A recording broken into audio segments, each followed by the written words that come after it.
Political consultants laundering cash. It's May 10th, 2024, and these are your headlines.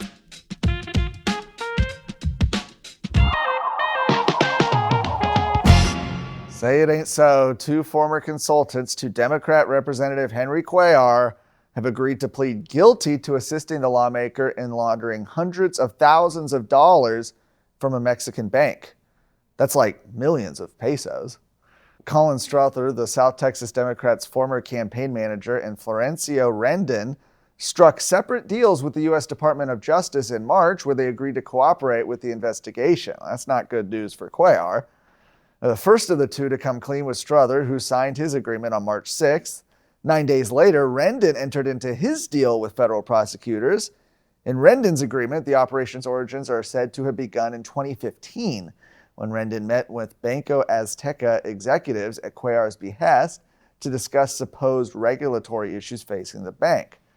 After the meetings, Rendon allegedly signed a contract paying him upwards of $15,000 a month to provide consulting for an unnamed U.S.-based media and television company connected to the Mexican bank.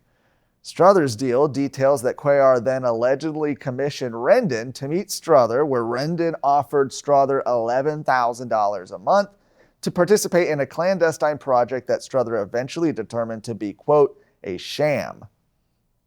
Rendon's agreement notes that he kept $4,000 for his consulting firm, while he expected Strother to keep $1,000 for himself and forward the remaining $10,000 to Imelda Cuellar's company. Imelda Cuellar is Henry Cuellar's wife.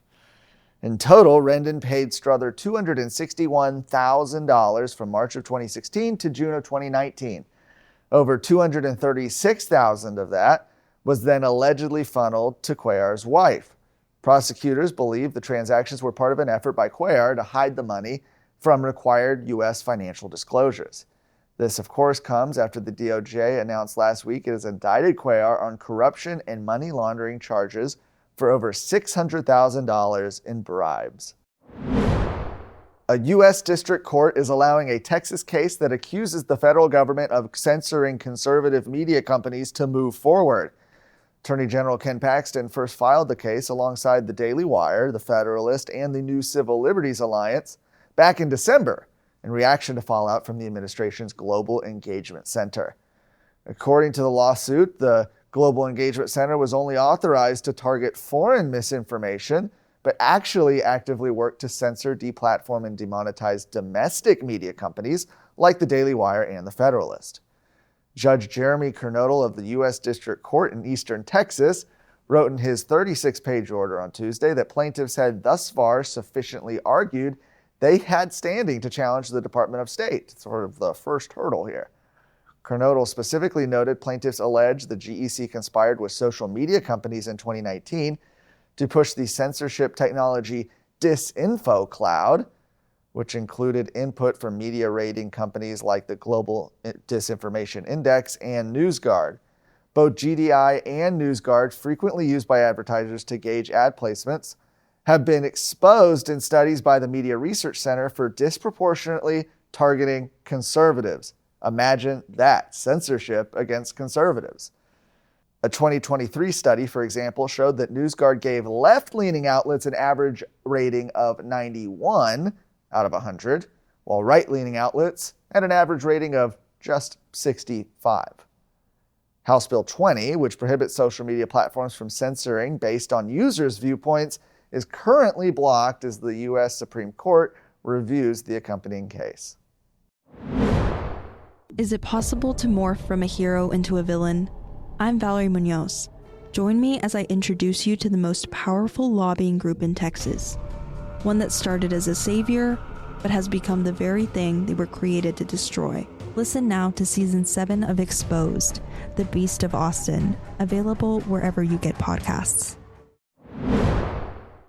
Just months after Katy Independent School District trustees adopted a pro-parent gender policy, well, the U.S. Department of Education's Office for Civil Rights is coming after them. They've opened up an investigation. In August of last year, Katy ISD trustees adopted a policy that allows parents full authority over their child's health and well-being, separating locker rooms and restrooms by biological sex, and ensuring pronouns are used based on the child's biological sex. Sounds like common sense, right?